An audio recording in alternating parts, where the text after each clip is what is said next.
Vive Despierto presenta La Alquimia Suprema, Volumen 2.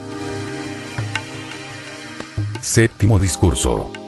7 de julio de 1972.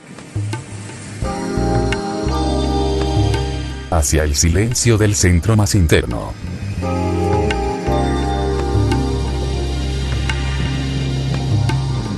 La quietud es Pradaksina, el movimiento en torno a eso para la adoración.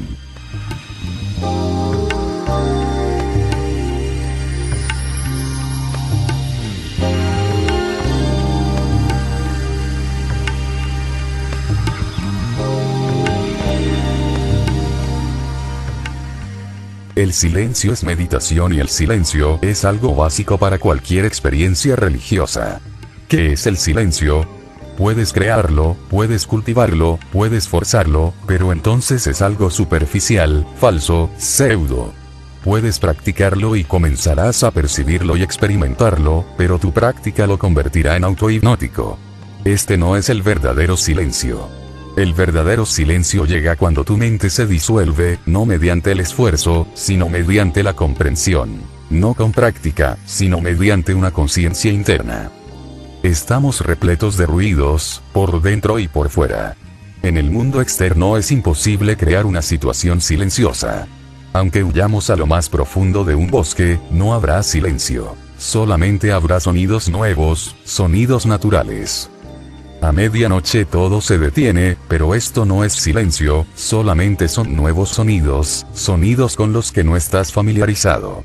Son más armoniosos, desde luego, más musicales, pero aún son sonidos, no silencio. Un músico y compositor actual, John Cage, ha repetido en muchas ocasiones que el silencio es imposible. Puede haber sonidos musicales, puede haber sonidos que no sean musicales, puede haber sonidos que te gusten y sonidos que no te gusten.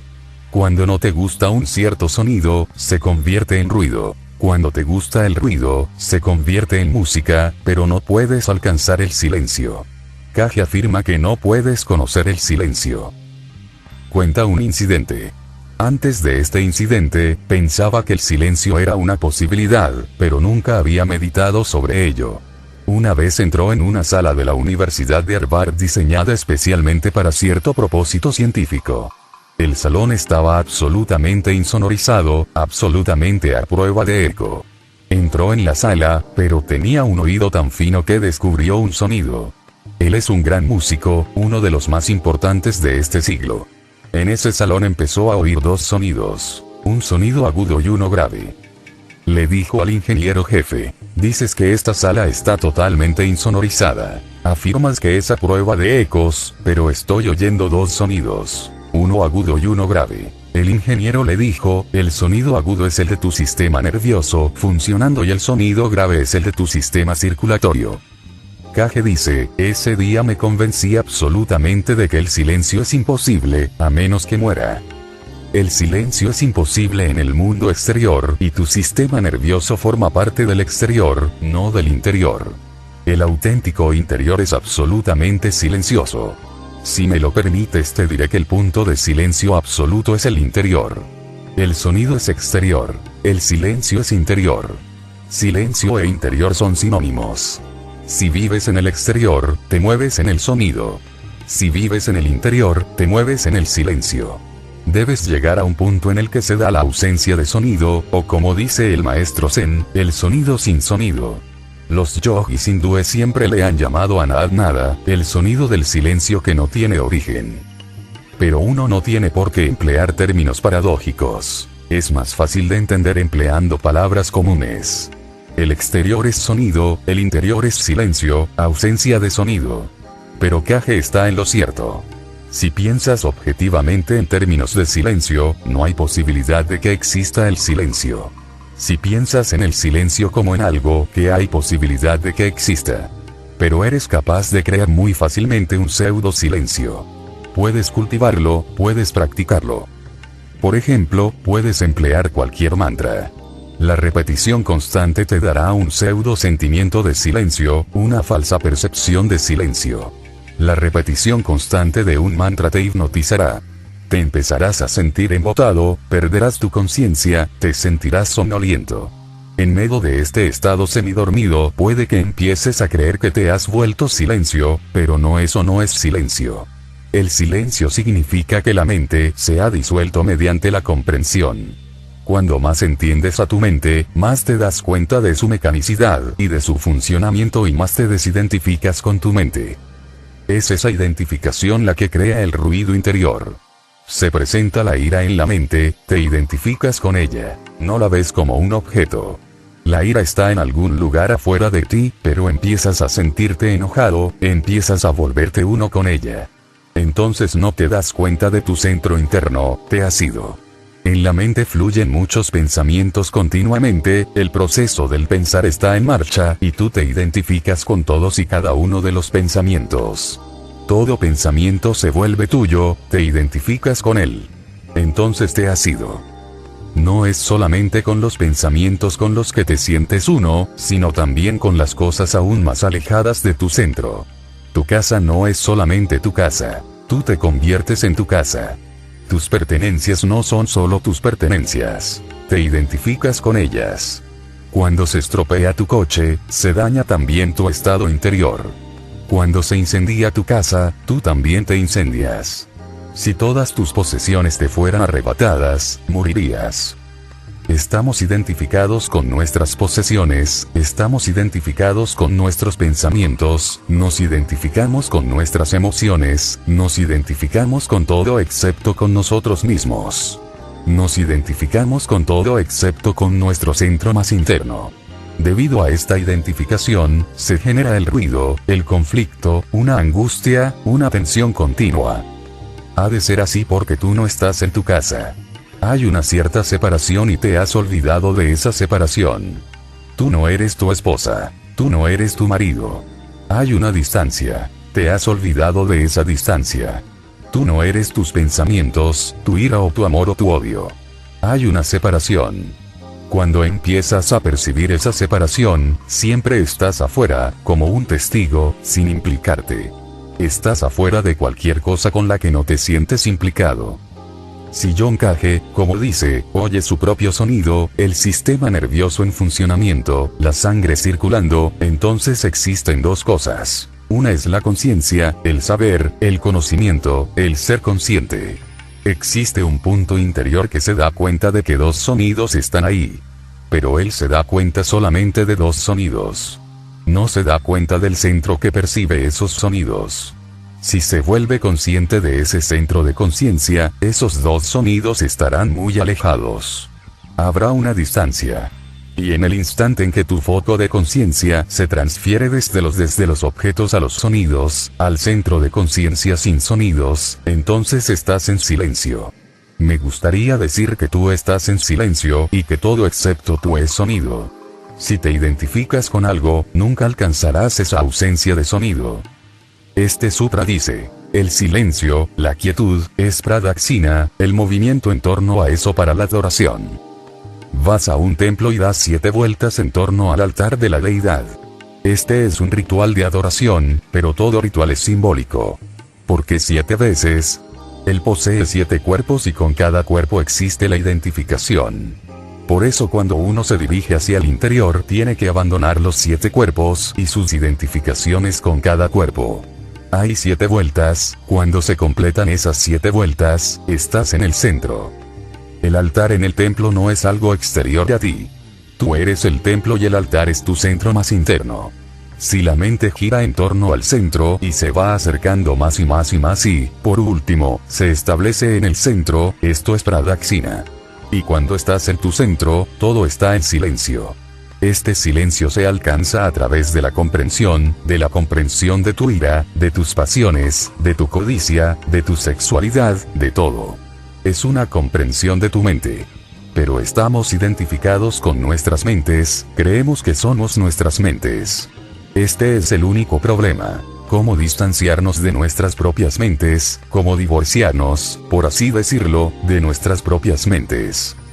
Recuerdo que Mullah Nasruddin solicitó el divorcio. Todo el pueblo se congregó en el juzgado. Todo el mundo estaba sorprendido porque Mullah Nasruddin tenía 87 años y su esposa 78.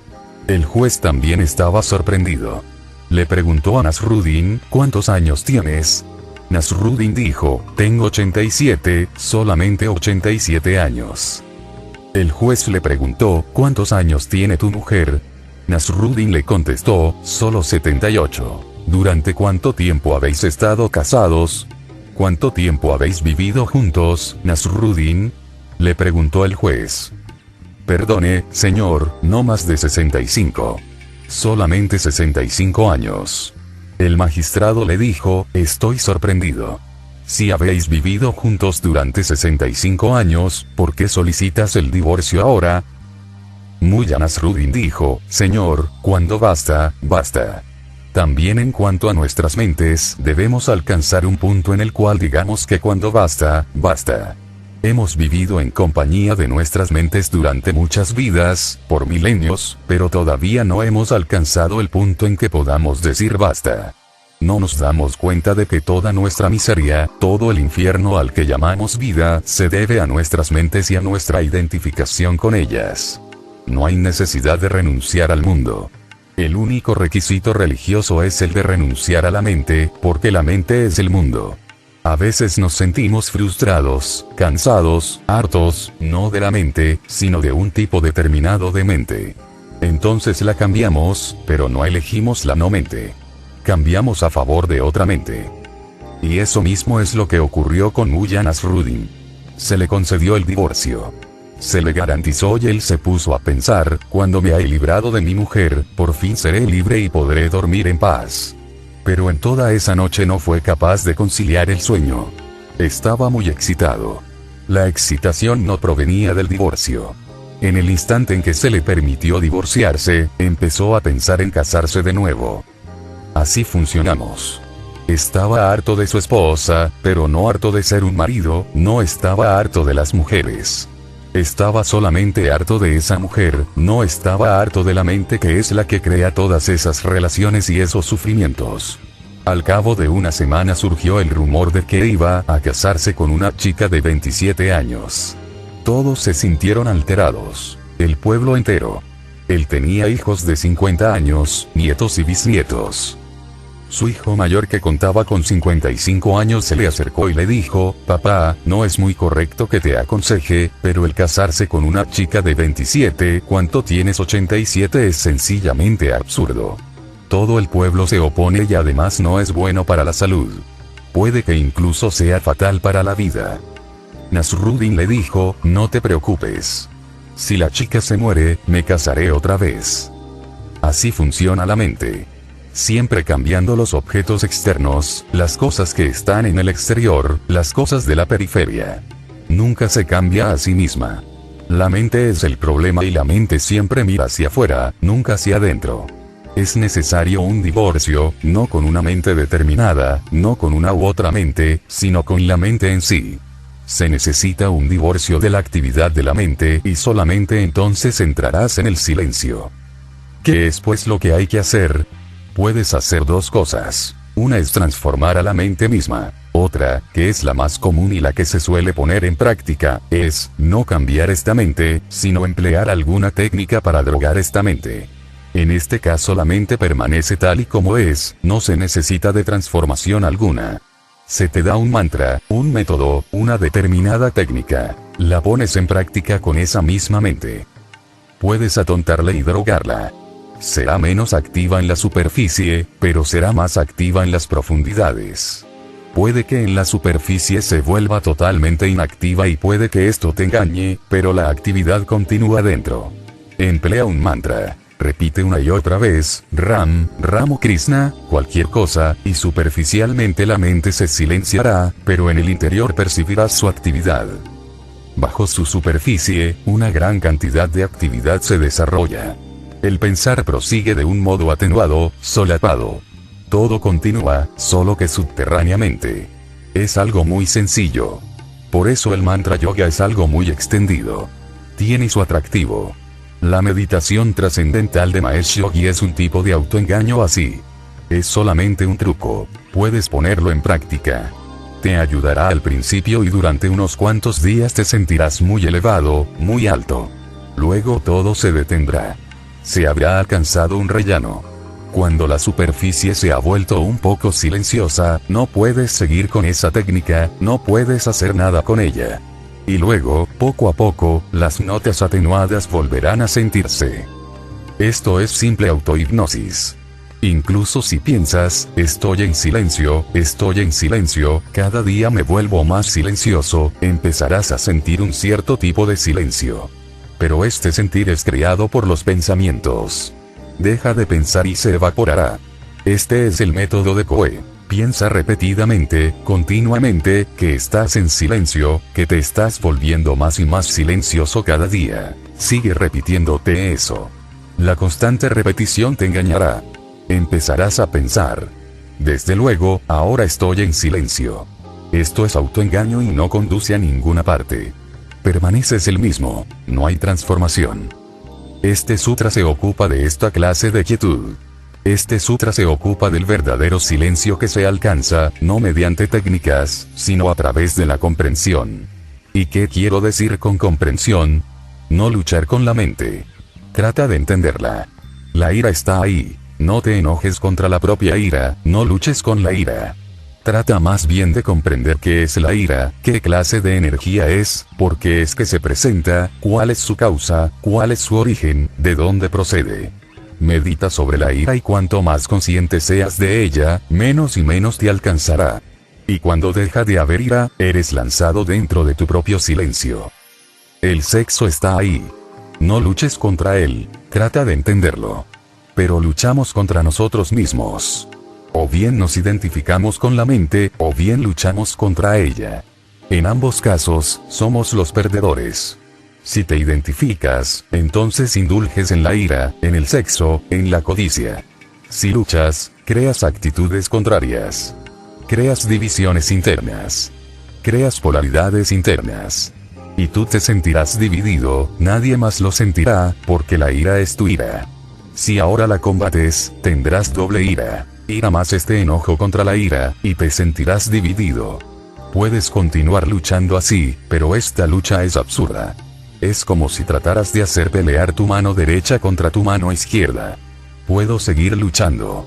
A veces mi mano derecha ganará, a veces mi mano izquierda ganará, pero no habrá victoria. Puedo jugar este juego, pero no habrá ni derrota ni victoria. He oído una historia sobre D.T. Suzuki. Estaba de invitado con cierta familia. Suzuki fue un gran pensador. Introdujo el Zen en Occidente y conocía profundamente la meditación. Él estaba con cierta familia y, debido a su presencia, la familia había invitado a muchos, para que lo conociera. Discutieron muchos problemas filosóficos. La charla se prolongó hasta medianoche. Fue una charla larga de 3, 4 o 5 horas. Se habló de todo sin llegar a ninguna conclusión, como siempre ocurren en las discusiones filosóficas.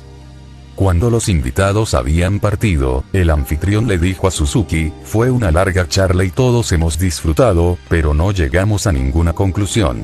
Es algo frustrante. Suzuki se rió y dijo, me gusta la filosofía por esto. Porque luchas y no hay victoria ni derrota. Este es un juego muy refinado en el cual nadie es derrotado ni nadie gana nunca. No es juego vulgar en el que alguien gana y alguien pierde. Es un juego en el que puedes seguir jugando. Nunca gana nadie ni nunca pierde nadie, y la belleza estriba en que todos creen que han ganado. Esta es su belleza, es así. Lo mismo sucede dentro. Empiezas a luchar contigo mismo porque combates desde los dos frentes. No hay victoria posible porque solamente estás tú. Tú juegas contigo mismo, te divides a ti mismo. Esta lucha, este combate interior es la maldición de todas las personas religiosas, porque en el momento en que se dan cuenta del infierno que sus mentes han creado empiezan a combatirlo. Pero con la lucha, nunca irás a ninguna parte. Por muchas razones. Cuando luchas con tu mente has de permanecer con ella y si luchas contra tu mente, eso demuestra ignorancia. La mente existe solamente porque tú le prestas una profunda cooperación. Si retiras esa cooperación, la mente se disuelve. Entonces no hay necesidad de luchar. La mente no es tu enemigo. Solamente es la acumulación de tus propias experiencias. Es tu mente porque tú la has acumulado. Y tú no puedes combatir tus propias experiencias. Si lo haces, lo más probable es que tus experiencias venzan. Tiene más peso específico que tú. Esto sucede cada día. Si combates tu mente vencerá al final. No definitivamente, pero vencerá y tendrás que claudicar. La auténtica, la verdadera quietud no se alcanza mediante la lucha. El luchar es represivo, supresito. Y sea lo que reprimas, has de reprimirlo una y otra vez. Sea lo que reprimas tratará de rebelarse contra ti.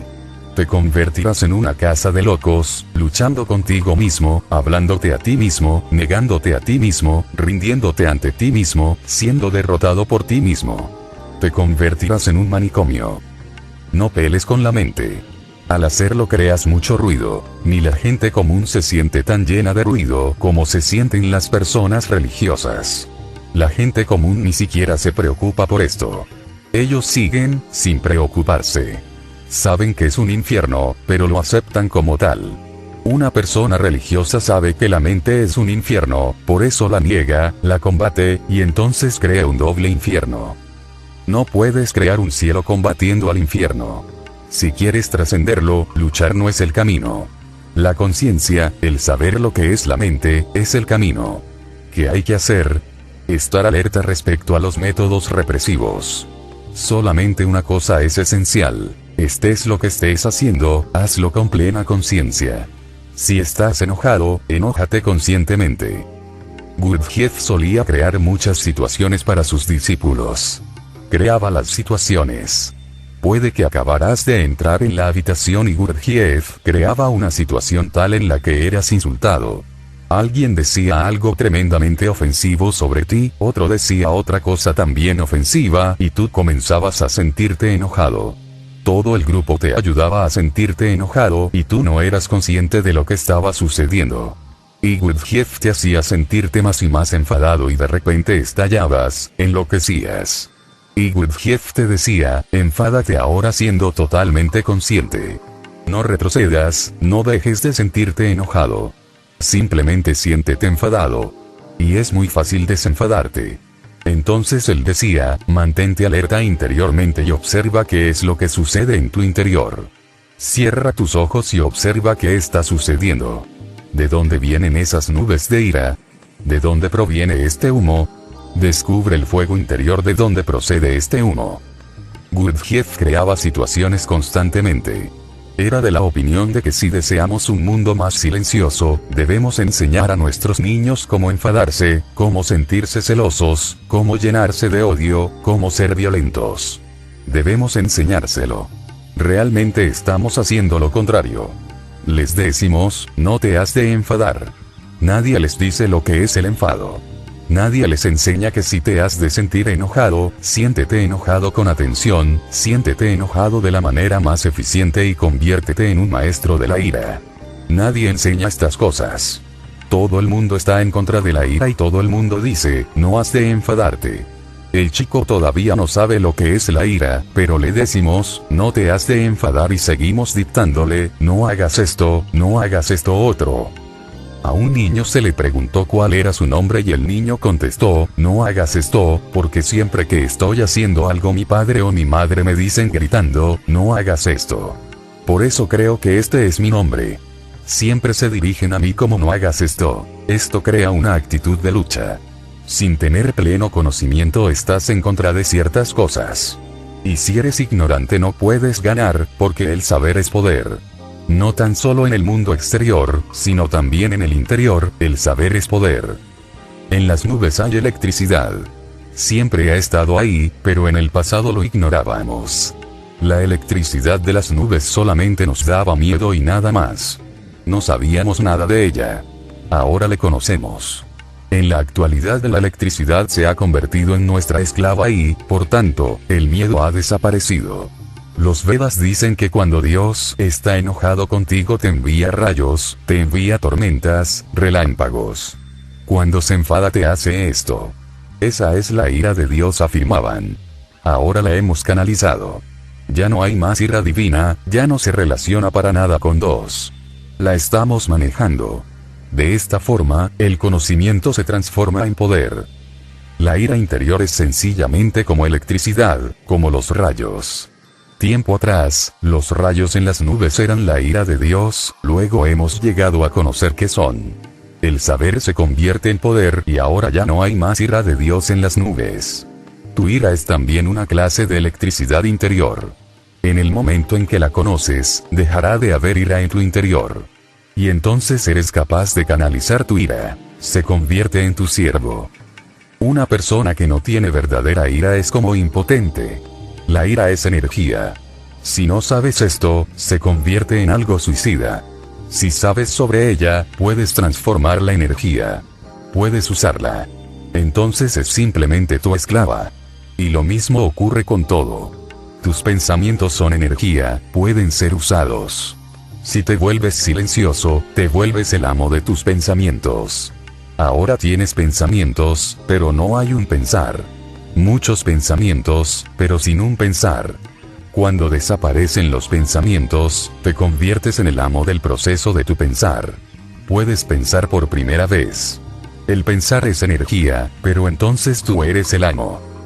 Con el descubrimiento del punto de quietud, te conviertes en el amo. Sin ese descubrimiento permaneces siendo un esclavo de tus instintos, de cualquier cosa. El saber será tu guía hacia lo interior. Conviértete pues tú mismo en un laboratorio. Tú eres un universo. Descubre qué son tus energías. No son tus enemigos. ¿Qué son tus energías? Busca tu característica principal. Recuerda esto. Escoge tu rasgo principal. Descubre si la ira, o el sexo, o la codicia o los celos son tu rasgo principal. ¿Cuál es tu rasgo dominante?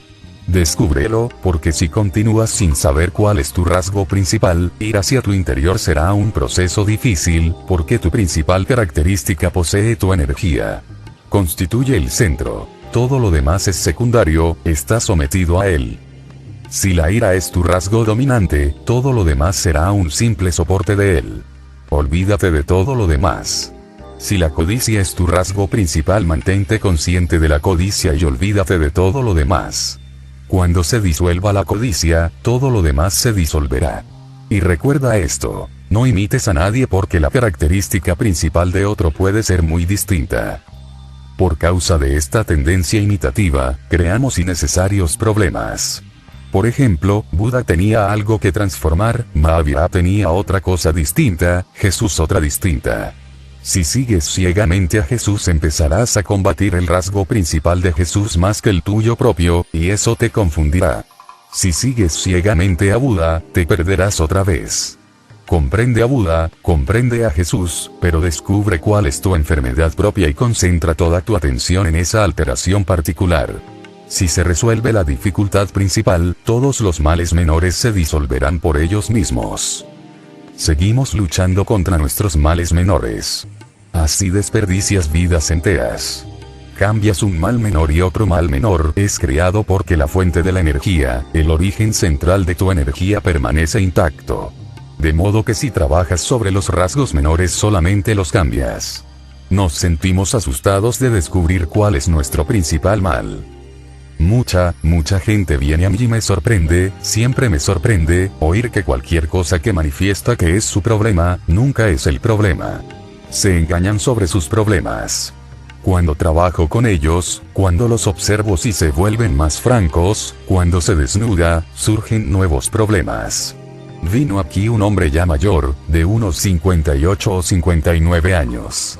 Siempre venía y hablaba sobre meditación, sobre cómo practicarla, y decía, he estado durante 25 años interesado continuamente en la meditación. Es mi único interés. Pero eso no era así. La meditación no le interesaba en lo más mínimo. Poco a poco, se le fue haciendo evidente que no tenía interés en la meditación. Estaba interesado en la reputación de ser un gran meditador. Su interés estaba en la reputación. El ego era el problema. Y siempre decía, el ego no es mi problema. Soy un hombre humilde. Mi problema es una superabundancia de pensamientos, ¿cómo he de disolver esos pensamientos? Su rasgo principal era solamente una cosa, la idea del ego era el problema. Y él siempre estaba evitando su mal principal. Puedes ir podando las hojas del árbol y el árbol hará brotar nuevas hojas. Cortas una y del árbol brotarán dos, y el árbol será más verde debido a tu esfuerzo, más verde aún. No puedes cortar las hojas, solamente puedes cortar las raíces. Las hojas y las raíces son dos cosas diferentes. Cuando digo el rasgo principal quiero decir la raíz. Cuando digo males menores me refiero a las hojas. Y el problema se complica más porque las hojas son visibles y las raíces son subterráneas. Son la causa de todas las hojas. Cortas el árbol entero y un nuevo árbol nacerá porque las raíces habrán quedado intactas. Acabas con las raíces y el árbol desaparecerá automáticamente. No habrá que preocuparse ya por el árbol. Pero las raíces están ocultas. Tu rasgo principal siempre se encontrará bajo tierra. Digas lo que digas que es tu problema, no es así. Puede garantizarse que no es ese. Más bien puede que el caso sea el opuesto porque ocultamos siempre nuestras debilidades interiores.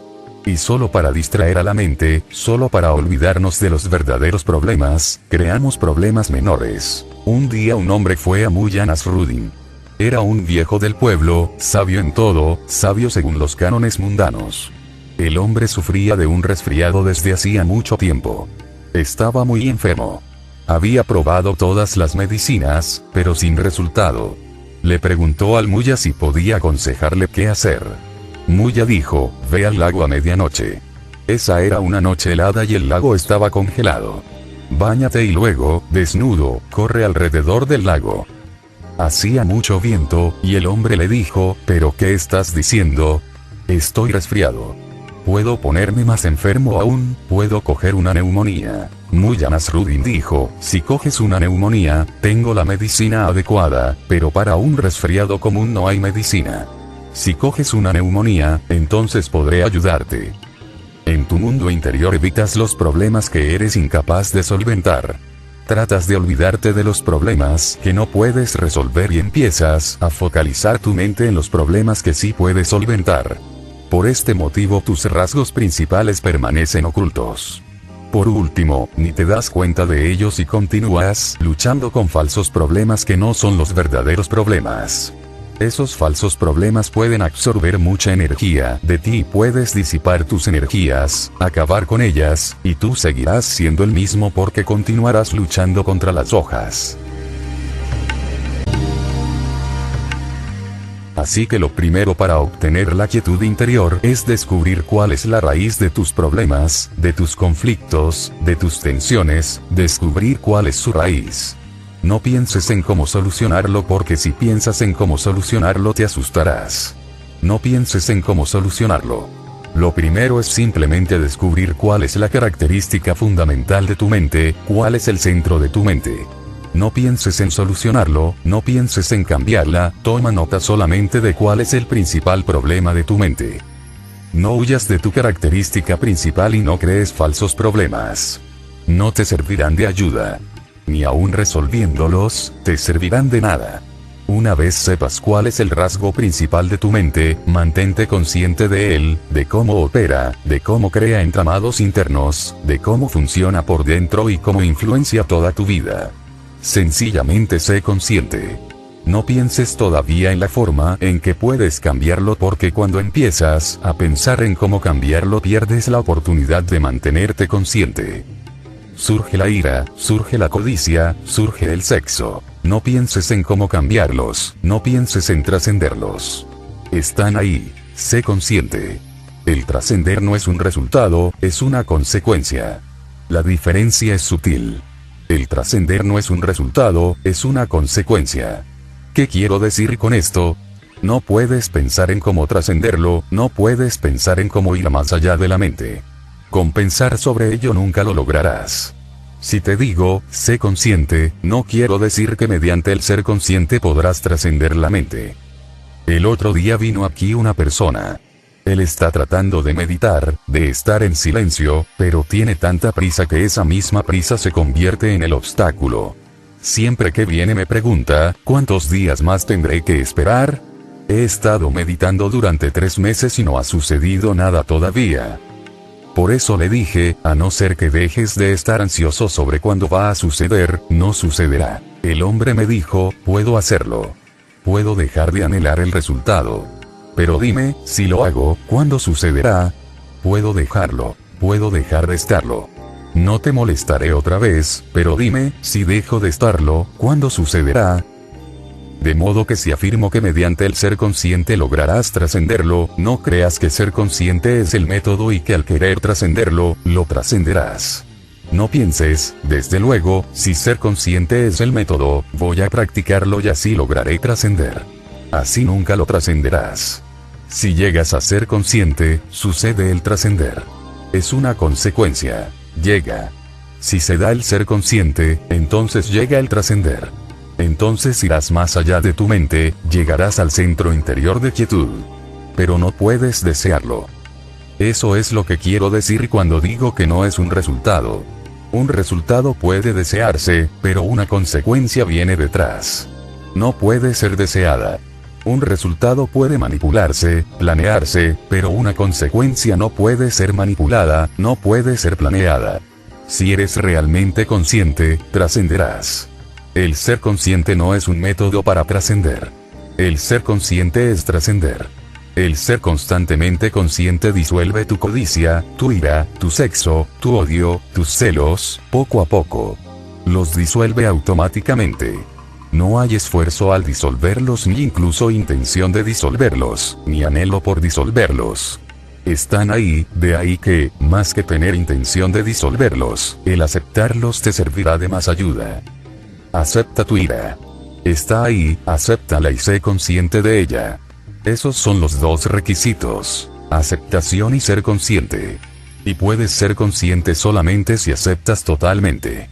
Si no me aceptas, no puedes mirarme a la cara. Si no me aceptas, tratarás de evitarme sutilmente. Aunque yo esté presente en la sala, mirarás en otra dirección, pensarás en alguna otra cosa. Si rechazas la ira, no puedes permanecer consciente. No puedes encararla directamente. Y cuando uno se enfrenta a la ira cara a cara, se disuelve. Cuando se encara el sexo directamente, la energía es liberada en una nueva dimensión. Encara tu mente y acéptala. Las enseñanzas negativas, las enseñanzas condenatorias, las enseñanzas basadas en el esfuerzo, han creado esto, lo que llamamos nuestro mundo. La Tierra al completo es una casa de locos y todo el mundo está a punto de volverse loco. Los psicólogos afirman actualmente que existen dos clases de locura. Una, la locura normal. La otra, la locura anormal. La locura anormal quiere decir que ha sido un poco más allá. No hay realmente una diferencia de calidad. Parece ser que la diferencia solamente es cuantitativa, de gradación. Y cuando estás enfadado, en realidad estás temporalmente loco. Has pasado de una locura normal a una locura anormal. Cuando uno está pleno de pasión, de loca pasión, no es un hombre corriente normal. Es un hombre distinto. Y durante las 24 horas del día, en muchas ocasiones rozas la locura anormal. Por eso es que cuando alguien comete un crimen, solemos pensar que ese hombre no era de la clase que suele hacer estas cosas. Lo conocíamos, pero lo conocíamos solamente en su locura normal. Alguien comete un crimen y no podemos creerlo. Sentimos que no era esa clase de hombre. Pero solamente sabemos de él en su locura normal. La locura anormal puede adueñarse de ti, en cualquier momento. William James visitó un manicomio y durante los 37 años siguientes fue incapaz de dormir a gusto porque en el manicomio, por primera vez, se dio cuenta de que aquello que le había sucedido a los demás podía también sucederle a él en cualquier momento. Vio a un hombre que se estaba golpeando la cabeza, golpeaba su cabeza contra la pared. Al regresar, no pudo dormir esa noche. Su esposa también se alarmó. Él le dijo, estoy preocupado, muy preocupado. Lo que le ha sucedido a este hombre, puede también sucederme a mí. Su esposa se rió y le dijo, ¿por qué te preocupas innecesariamente? No te vas a volver loco. William James le dijo, hace tan solo unos días ese hombre no estaba loco y ahora lo está. Yo no estoy loco, pero mañana puedo enloquecer. ¿Qué garantía tengo de que no suceda? Desde luego no existe tal garantía, porque solamente es una cuestión de grados. No hay tal garantía.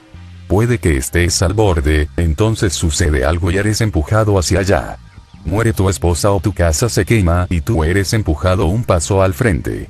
Esta situación, esta enloquecedora situación de la humanidad, es un subproducto de la constante lucha del hombre con su propia mente. La cordura se basa siempre en la aceptación. Este es el secreto. Si un loco puede aceptar su locura plenamente, un nuevo fenómeno sucede en su interior. Al aceptar, el conflicto se disuelve y la energía que estaba siendo disipada en la lucha deja de perderse ahora. Te haces más fuerte. Con esa fortaleza y siendo consciente, vas más allá de tu mente. Deberías alcanzar la aceptación de la mente y el ser consciente de la mente. Y una tercera cosa, deberías ir por el mundo, vivir en este mundo, no desde la periferia, sino desde el centro. Alguien abusa de ti, insulta tu nombre. El hombre que vive en la periferia pensará, está diciendo algo en mi contra. El hombre que vive en el centro pensará, está maldiciendo mi nombre y yo no soy el nombre. Yo nací sin nombre. El nombre es solamente una etiqueta en la periferia, porque voy a sentirme ofendido. Está diciendo algo, no contra mí, sino contra el nombre.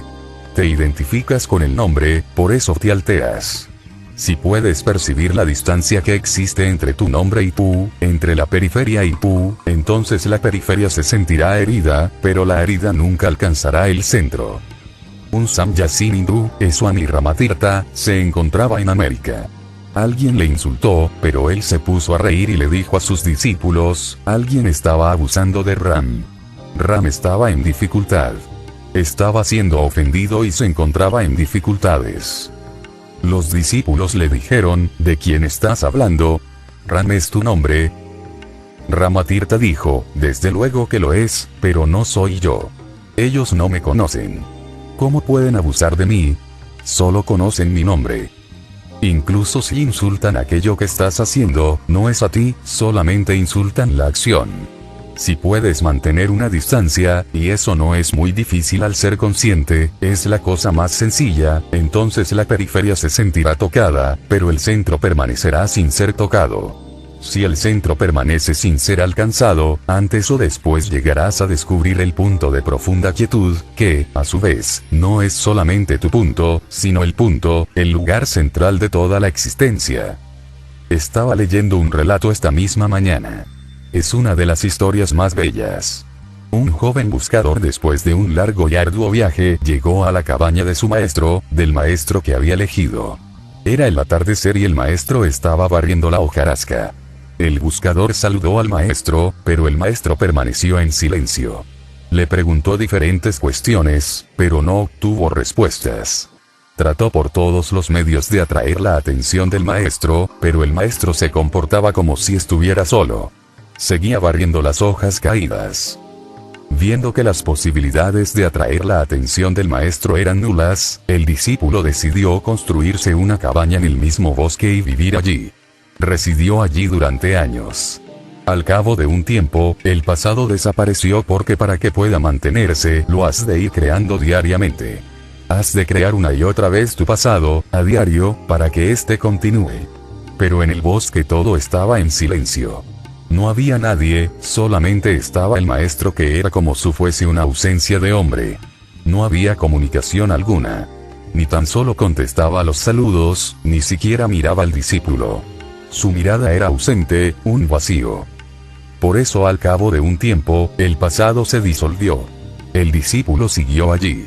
Los pensamientos estaban presentes. Luego, poco a poco se fueron ralentizando porque los has de alimentar a diario para que continúen.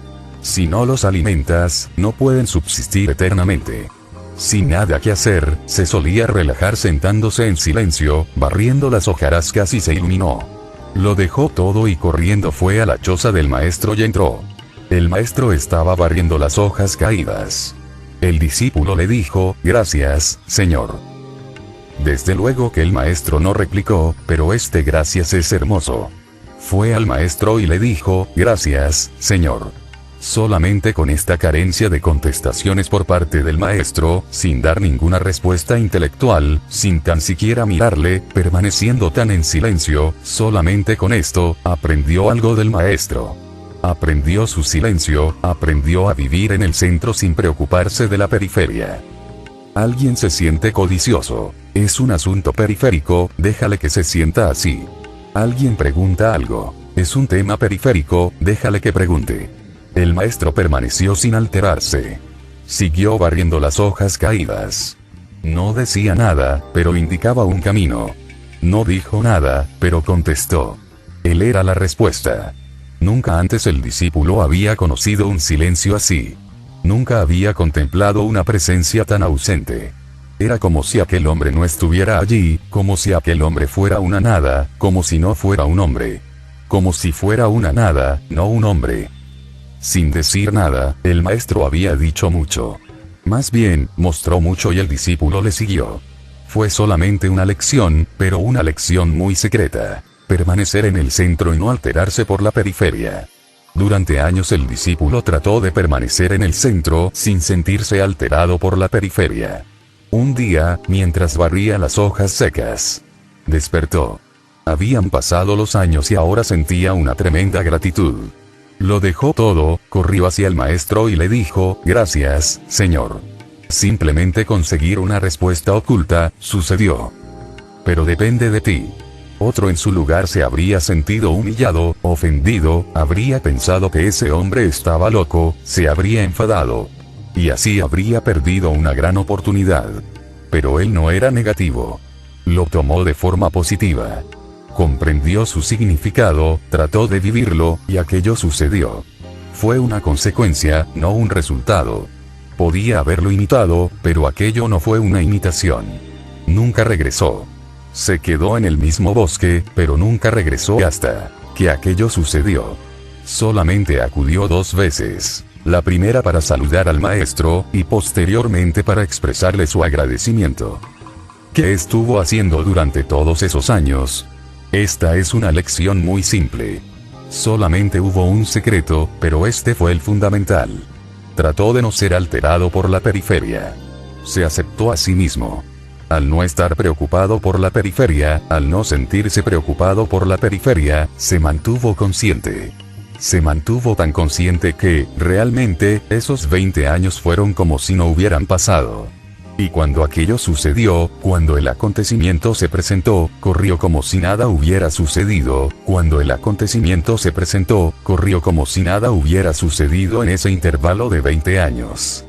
20 años antes el maestro le había indicado un camino, pero fue como si esos 20 años no hubieran existido. Volvió al maestro para agradecérselo, como si él le hubiera indicado el camino un momento antes. Si el silencio está ahí, el tiempo desaparece. El tiempo es un asunto de la periferia. Si hay silencio, te sientes agradecido a todo, al cielo, a la tierra, al sol, a la luna, a todo. Si hay silencio, en cualquier momento el viejo mundo desaparece. Tu viejo yo deja de existir. El hombre viejo ha muerto y una nueva vida, una nueva energía, nace. Este sutra dice que esto es Pradaksina. Si puedes entrar en el centro de tu ser, este es el silencio, donde no existe el sonido. Solamente entonces has entrado en el templo, has adorado la deidad, la has reverenciado, has cumplido con el ritual.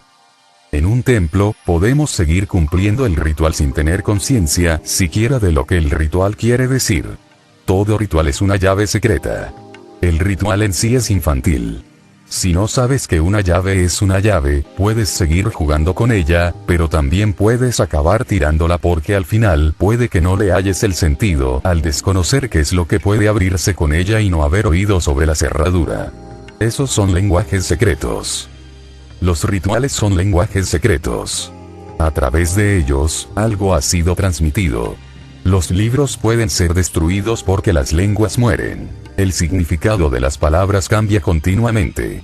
Por eso siempre que ha habido algún iluminado ha creado ciertos rituales.